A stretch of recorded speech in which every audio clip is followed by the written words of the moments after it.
Sebuah mobil Kijang diamuk massa setelah melaju dengan cara ugal-ugalan di wilayah hukum Polres Cimahi, tepatnya di kawasan Ranca Malang, Kecamatan Margaasih, Kabupaten Bandung, Jumat, tanggal 4 Maret tahun 2022.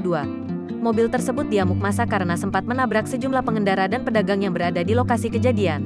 Tetapi sopir tersebut tetap berusaha melarikan diri hingga akhirnya berhasil diamankan polisi.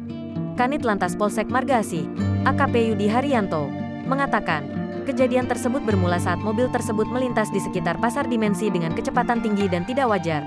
Kemudian setelah beberapa lama, banyak laporan dari masyarakat yang memberitahukan bahwasannya mobil ini telah melakukan tabrak lari di sekitar Kabupaten Bandung, ujarnya saat ditemui di Mapolsek Margaasih, Jumat, tanggal 4 Maret tahun 2022.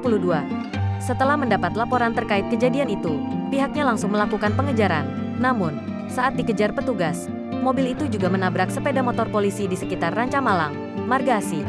Akhirnya mobil itu menabrak warung, tapi melarikan diri lagi.